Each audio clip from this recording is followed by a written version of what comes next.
Good morning, good afternoon, good evening.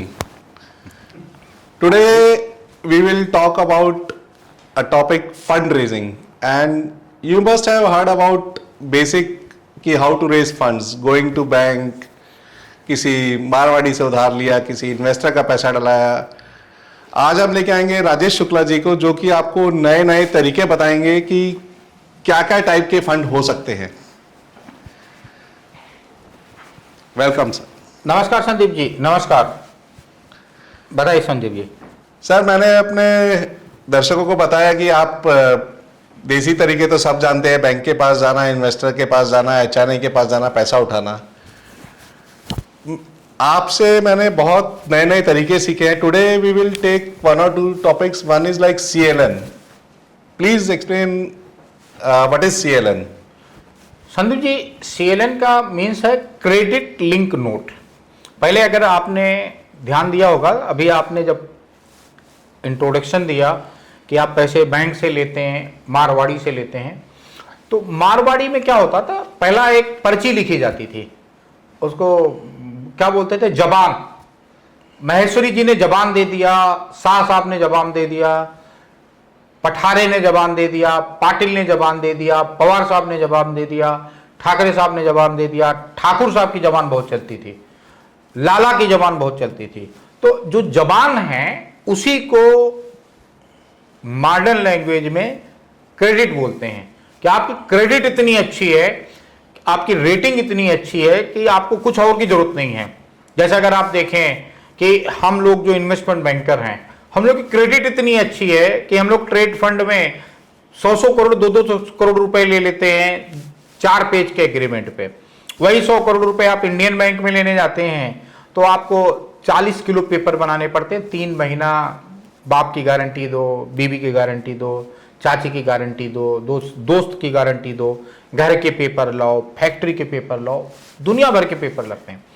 Credit link हम लोगों ने इसको इजाद किया 2003-2004 में। मतलब इसको स्टार्ट किया था ब्राजील से, फिर हांगकांग लाए, सिंगापुर लाए, अर्जेंटीना लाए, कनाडा ले गए, यूएस ले गए और फाइनली इंडिया लेके आए।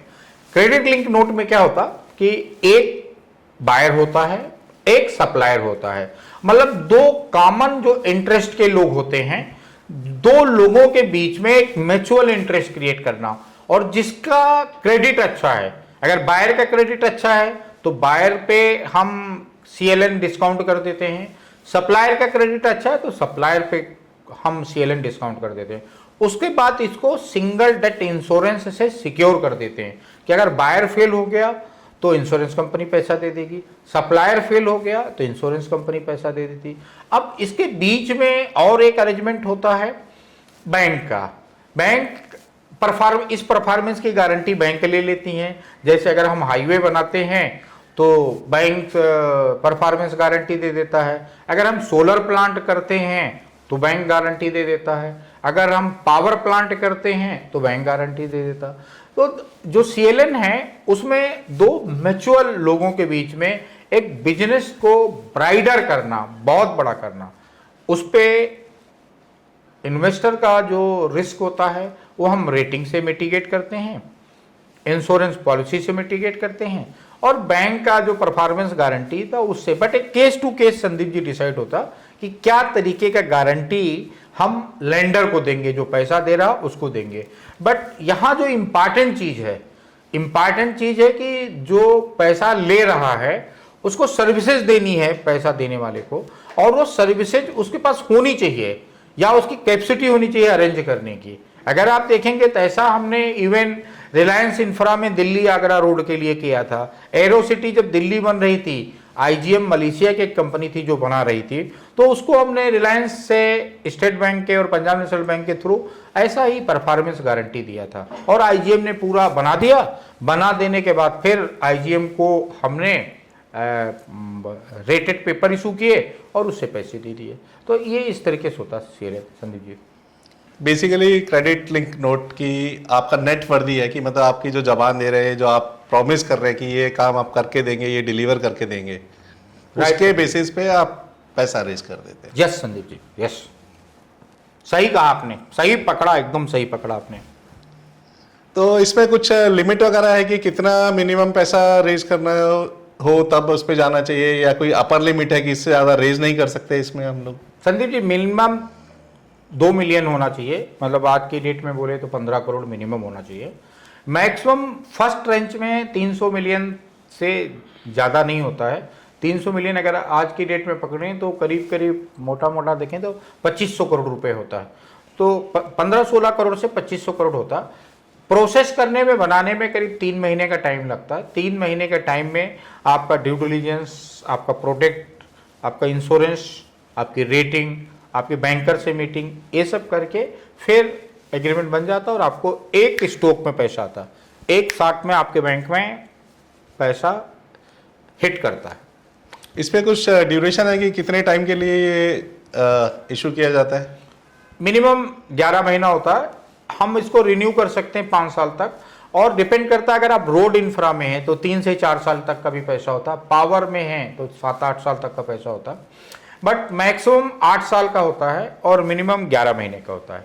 बट अगर आप 11 महीने से कम चाहते हैं तो फिर तो आपको एलसी से भी पैसा मिल जाएगा, आपको ट्रेड से भी पैसा मिल जाएगा, ट्रेड फंड से पैसा मिल जाएगा, आपको इंश्योरेंस पॉलिसी से पैसा मिल जाएगा। सिंगल डेट इंश्योरेंस करा दिया, आपका प्रमोटर का 50 करोड़ का पॉलिसी करा दिया, बैंक गारंटी के सामने, उसकी पॉलिसी बैंक गारंटी के सामने करा दिया, उस पॉलिसी को डिस्काउंट करके पैसा दे दिया, और बैंक गारंटी को रिटायर करके इंश्योरेंस कंपनी को पैसा दे दिया, तो बैंक गारंटी भी रिटायर हो गई, आपका इंश्योरेंस भी हो गया, आपको पैसा भी मिल गया करने के लिए, बिजनेस करने के लिए। मतलब अगर आप जेन्युइन बिजनेसमैन हैं तो रास्ते हैं, अगर आप फ्रॉड बिजनेसमैन हैं तो हाथ जोड़ के प्रणाम, हमारा आपका रास्ता अलग अलग है। आप उसके लिए नेशनल इंटेलेक्चुअल एडवाइजर को या केपीएमजी को या आनंद राठी को घी में डुबो दोगे, सोने से तौल दोगे तो भी हम आपकी मदद नहीं करेंगे। पहले से हाथ जोड़ के प्रणाम आपको। हम यहाँ पे हैं इंडिया में, अब हमारी ज़रूरत कुछ नहीं है, अब हमें कोई ज़रूरत नहीं है। हमें भगवान ने बहुत शांतिपूर्ण लाइफ दिया है। ये जितने भी हैं, चाहे मैं हूँ, चाहे अशोक गर्ग हैं, चाहे आप भट्ट साहब को लोगे, ये सारे लोग अब जो कर रहे हैं वो एक तरीके का फिलंथ्रॉपिक है, एक तरीके का हम कोशिश कर रहे हैं। आप देखेंगे इंस्पायर इंडिया नाउ में हम कोशिश कर रहे हैं, अजीम प्रेम जी के साथ मिलके, नारायण मूर्ति जी के साथ मिलके, रघुनाथ माशेलकर जी के साथ मिलके, कि जो इंडिया का यूथ है जिसका जन्म 1990 के बाद हुआ है, उसको कैसे बड़ा किया जाए। हमारा अब कोई ज़रूरत नहीं है, हमारी अब ज़रूरत है कि जो भारत नया बने वो वैसा भारत ना हो कि जैसा हम लोग अमेरिका गए तो हम लोगों को यूएस में बोला गया कि भाई इधर ही रह जाओ, कहाँ गरीब कंट्री में जाओगे। तो मतलब पहला इंडिया बहुत गरीब माना जाता था, बहुत दीनहीन माना जाता था। हम लोग जब बाहर गए तो लंदन के स्कूल में हम लोगों को ब्रेकफास्ट में बुलाया नहीं जाता था, ब्रेकफास्ट हम लोग को रूम में भेज दिया जाता था। उनको ये मानते थे कि हम लोग को ब्रेकफास्ट करना नहीं आता। बट आज का सिचुएशन अलग है। आज अगर जो यूथ है, जो नए एंटरप्रेन्योर्स हैं और बिजनेसमैन हैं, उनको समझाया जाए कि देखो शॉर्टकट कुछ नहीं है, रियल लाइफ और रियल लाइफ में जमीन आसमान का फर्क है। वो जो हमारे डीओपी हैं, जो हमारे कंटेंट राइटर्स हैं, जो हमारे बैंकर हैं, वो बता देंगे कि आप कितना भी सुपरस्टार बन लो, बट जब आप 5,000 रुपये लेने जाते हो तो पता चलता है कि असली औकात क्या है। जब आप अपने भाई से मांगते हो, जब आप अपने जीजा से मांगते हो, जब आप अपने साले से मांगते हो, जब आप अपने दोस्त से मांगते हो, तो किसी सबके यहाँ कोई ना कोई मर गया होता है, किसी न किसी बोलता है यार आज ही मैंने पैसा दिया है, तब आपको पता चलता है कि पैसा कितना कीमती है। और तब आपको पता चलता है कि रिलेशन में पैसा जब आता है तो कैसा होता है। और इसको अगर आपको समझना पड़ेगा इंडियन कॉन्टेक्स्ट में, तो आप डीएलएफ से समझो। मामूली सेना में काम करने वाला आदमी आज 2 लाख करोड़ का है। आप रतन टाटा से समझो, रतन टाटा के 6 के 6 जो एमडी हैं वो सब कोयम्बटूर के एक बहुत छोटे परिवार से आए। मतलब उनके फीस देने के पैसे नहीं थे, सब सरकारी स्कूलों में पढ़े, फीस देने के पैसे नहीं थे। वो लोग आज टाटा चला रहे हैं, आप अगर ऐसे देखोगे। और उसका पर्पज ये है कि इंडिया में बहुत सारा स्पेस है, बच्चे मेहनत करने को तैयार हैं। और आपने देखा था जैसे 2 दूनी 4 हमने बनाया, जैसे जिद बनाया, उन सब में क्या था, पैसा इंपॉर्टेंट नहीं था, हम लोगों का विजन, हम लोग की मेहनत इंपॉर्टेंट थी। जो 1-1.5 करोड़ को भी 100 करोड़ रुपए किया। तो हमारा ये पूरा पर्पज, पूरा मिशन है संदीप जी कि हम यूथ को सामने लावें, फ्रॉड को कम से कम किया जाए, एक्चुअल बिजनेस को ज्यादा से ज्यादा किया जाए, मेहनत कमर तोड़ की जाए। मैं बार बार बोलता हूं, मेहनत का कोई सब्स्टिट्यूट नहीं है, मेहनत का कोई सब्स्टिट्यूट नहीं। मतलब अगर आपको 6 ऐप भी बनाने हैं ना पेट पे, तो उसके लिए भी 4 घंटे वर्कआउट करना पड़ेगा।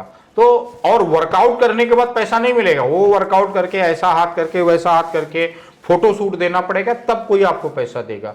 तो पैसा कोई फिल्म देगा नहीं, पैसा आपको, हम लोग लंदन स्कूल इकोनॉमिक्स से पढ़ने के बाद 10-15 साल McKinsey, China, India, Brazil, US head करने के बाद, इंडिया के टॉप 20 कारपोरेट को 15 साल हेड करने के बाद, आज भी लोग पैसा देने में 2 बार सोचते हैं।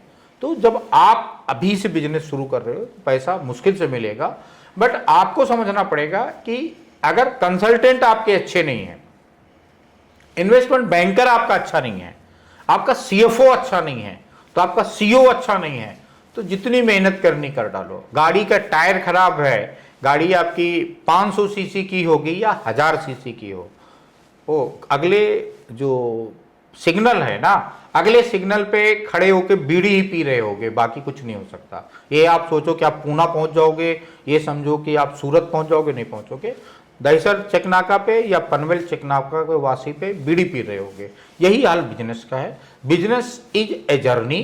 If you want to be successful, you have to choose a right instrument, you have to choose a right people, stop believing in the reel, believe in the real life, do hard work, do smart work. मतलब smart work का ये मतलब नहीं कि आप रजाई में बैठे रहो या स्पा में जाके और सिर पे तेल लगाते रहो कि आप तो बड़े स्मार्ट वर्कर हो। नहीं, स्मार्ट वर्क उनके लिए ही है जिनको हार्ड वर्क करना आता है। स्मार्ट वर्क उनके लिए नहीं है कि जिनको हार्ड वर्क ही करना नहीं आता। आप बहुत बड़े स्मार्ट मैराथन हो, बहुत अच्छा आप फुटबॉल खेलते हो, बट वो आप टेबल पे बैठ के सिगार पी रहे हो या टेबल पे बैठ के कॉफी पी रहे हो, थोड़े आप पेले बन जाओगे या थोड़े आप मैसी बन जाओगे, नहीं बनोगे। जितने पोस्टर लगा लो, जितने सपने देख लो, जितने स्केच पेन चला लो, नहीं बनोगे। ऐसे बिजनेस है, आपको गलना पड़ेगा, धूप में, जाड़े में, पानी में गलना पड़ेगा, लोगों को ऑफिस के बाहर बैठना पड़ेगा, गिड़गिड़ाना पड़ेगा। बाकी लोग, जब डॉक्टर बोलता है 6 घंटे की स्लीप लो, 2-2 घंटे की स्लीप लेना पड़ेगा।